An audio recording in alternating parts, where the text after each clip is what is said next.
You know what I'm trying to say. Prince was not on drugs. Right. But I believe there is a connection there of her possibly getting something from Mark or Ursula. Okay, so that was one piece of it. Then the other thing was maybe about a month later, again, I was up at Paisley, and Omar was trying to come in with his, again, wife, Virginia, and the people that were, the security persons I was standing there talking to, they didn't even know who he was. And they were like, "Can I help you?" And I said, "Oh, that's Prince's, half-brother, Omar, blah, blah, blah." And so then she's like, oh, okay. And so then they let him in. He said, "Okay, thanks, Vera." So then they were in the sitting in the back area. He was sitting in the back area again at a purple round couch area, and he was having like obviously an argument with Virginia, his wife. So he was extremely mad. Something had gone down, and there was an argument going on. Well, then later when I was in the merchandise area getting ready to leave, which was the back where they keep moving the merchandise, but this was in this tented area they had set up for the merchandise area at the time, as you're going out of the back part of Paisley. So when I saw Omar, I said, "Omar, look," I said, "I don't know what's going on and why somebody's not arrested yet. I know Prince is not on drugs, and he was murdered." So then Omar looks at his wife, and then he fingers me to come over and talk to him, probably because he didn't want her to hear. And he says to me, "Yeah, Vera, I know. Don't worry. We're gonna open up a civil wrongful death lawsuit." I said, "If you know who did it, Omar, why don't you say something?" You know what I mean? Mm-hmm. So that was another thing he says to me again over like about a year ago. And then recently I just saw on the news where they then had said this announcement about the family wanting to do a wrongful death lawsuit. And I'm going, wait a minute, he said that over a year ago. Omar Baker said that. Yeah. Really? So you were in Minneapolis? No, I didn't go out there. Okay. They wouldn't, I was calling. Gotcha. They were, taking the calls and, "No, don't worry, he's fine. He's going to call you. It's going to be okay." It wasn't okay. And this was Moline, Illinois, where the plane and landed. He had overdosed Yes. then, right? I think so, yes. Yeah, I knew something that didn't sound right, that he was getting fluids. It was a cold. And I don't know why they lied to me. They had to protect him. I don't think so. I don't think they were protecting him. If they were protecting him, weren't, he'd but still be alive. Of course. Yeah, they so weren't. those people are enablers. They know who they are. Some of them had to hire criminal lawyers. I'm not going to even say their names because I wouldn't waste my breath. When you talk about nutrition, you're absolutely right. He was really careful of what he was put into his body. And we learned a lot from him with that. He was very, and I know that there's already reports on the news about medication issues. I know people that take pills, and it seems like things are getting cut with fentanyl a lot. It's not an uncommon thing for all sorts of different drugs. Like, how many different drugs are cut with fentanyl? Street drugs. Oh man, it is like an awful time to be a young person on the party scene. If you didn't get your pill from CVS, your pain pill, or from a pharmacy that's legit, it could be cut with fentanyl. And that's how Prince died. That's how Tom Petty and the rapper Mac Miller all died, is that they were thought they were taking legitimate pain pills. Is that really what happened? That is really what happened, Prince yeah. got his from the market? Yeah, well, the guy who supplied Prince he refuses to really say exactly where he got it. But he's still alive? The guy who got him for Prince, yeah. Where is he? I don't know. I think in Minneapolis or something. They should find that fucking guy. Well, the doctor is also settled or something. I think the doctor might have been involved somehow. It's a mystery where he got these pills, but Prince was doing the splits on stage at age 58 or whatever, and he was definitely a guy who walked around with a lot of pain. He was a Jehovah's Witness. He was not a recreational drug user as we think about it. You know, he wanted pain, and I'm sure for years his handler or whatever was buying him off the dark net or whatever, and they were fine for years. But then a drug dealer trying to save some money, increase profits, cut it with fentanyl, and that's how he died. And I heard Tom Petty actually suffered an injury or hurt himself at one of his concerts, and he just literally walked outside and asked like the first sketchy guy he saw if he had any pain pills, and that's what killed him. Jesus Christ.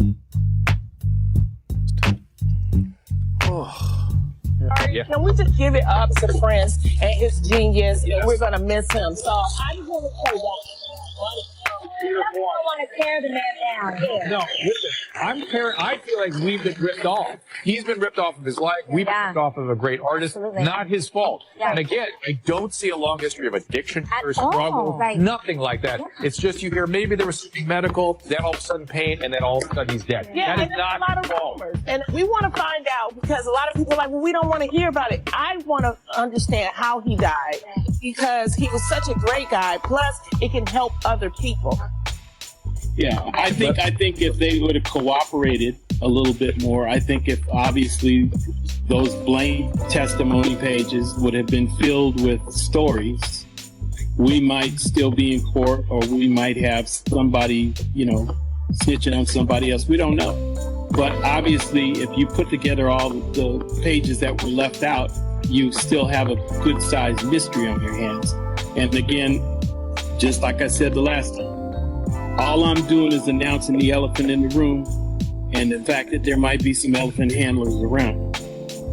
It's up to everybody else how they take everything and move on through it. We might never get the answer, but it doesn't disregard the fact that somebody marched an elephant in the room called I'm Not Talking, right?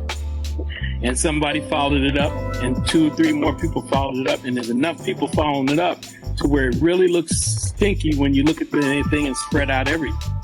So once you acknowledge that, then we're all living in truth and you can move through it. The thing about if you go back over the music now, so much of the lyrics are pathetic. I mean, if you look at the opening, beginning of Let's Go Crazy, and it says, you're on your own. If the elevator tries to go bring you down, you die. And if the elevator tries to bring you down, crazy.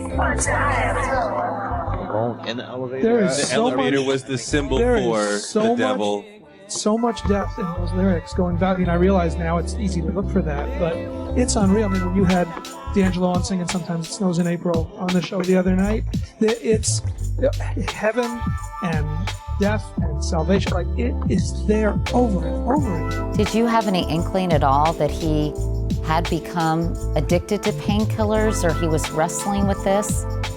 I had no idea. I mean, he hit it so well. I had no idea.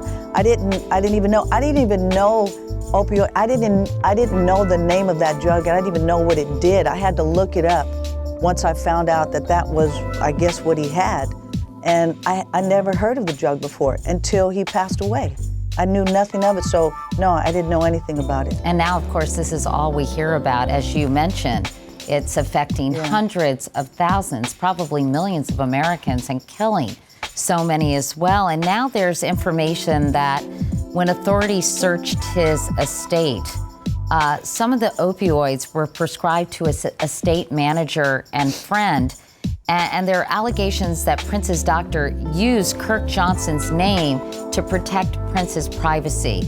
The doctor is disputing this, but what do you make of these latest developments? Yeah, it's interesting. I just saw a little bit of it yesterday and then this morning, and people have been calling me and trying to find out what's going on. I don't know. I've kind of stayed away in the last 6 months or so, maybe even longer.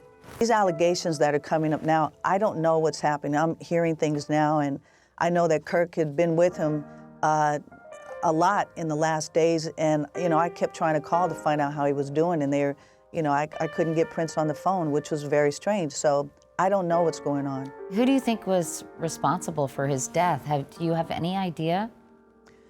I have no idea. I hope that they find out. I mean, I feel like it was an accident because it seems like the things that he was taking that maybe from what they're saying that, you know, he didn't know what it was. And that's the thing about Prince is that he is a person who is always in control of his life. Why would he do something that would jeopardize his life? It doesn't make sense to me. And something, it just doesn't make sense. And that's why I keep going, how do we justify the circumstances? What is it? Well, there are a lot of people that are on those drugs that they have no idea how powerful those drugs are and not realizing, you know, it can take your life. And I think he learned that a little too late. And I feel that if there were people around him that could help him, you know, why didn't they do so? I didn't know he was that sick. I had no idea. So do you think people around him were enabling him somehow? I don't know, because I you know, I had to walk away for a while. I don't know. Sarah, you actually interviewed Prince's bodyguard. Let's take a look at that. I've been on tour with him for months. So if anybody had addiction, that would be something you would see. Oh, okay. That would be something that you would know. That would be something that would be shown, not only through his actions and stuff like that, but through You get a card. moments when he thinks people are not looking. Now, Sarah, I think he's singing a tune that I actually agree with, which is addiction is different than dependency. And he may be actually reporting something accurate, is that Prince did not actually have addiction per se, which has a lot of behavioral disturbances with it. He didn't say, I never saw the guy take medication. And why would he have pain? Because he was 5'3" and wore heels for decades. And not only wore heels, but danced on heels. And I mean, even that physical act seems impossible to most of us. How can you even do that? He pushed himself so hard physically when he was young that I can't imagine that he wasn't suffering some sort of bodily pain. From the speakers, I saw him jump off 30 feet, 20 feet.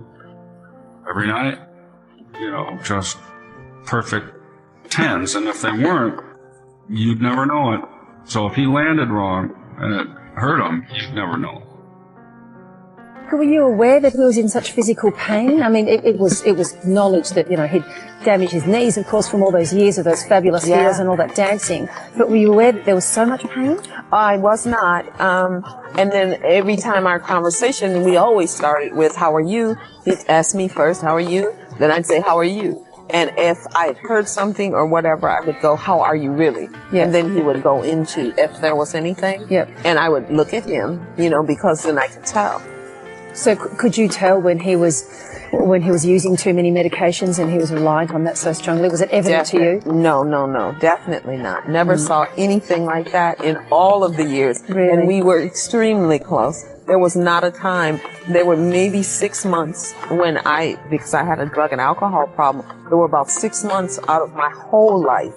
And so, because he's older. Yeah. So, but I have a book coming out and it's going to talk about everything. Okay. The things that bug me with this whole thing, and I know it just takes y'all time to see all, but to me, it seemed like it was just a plan.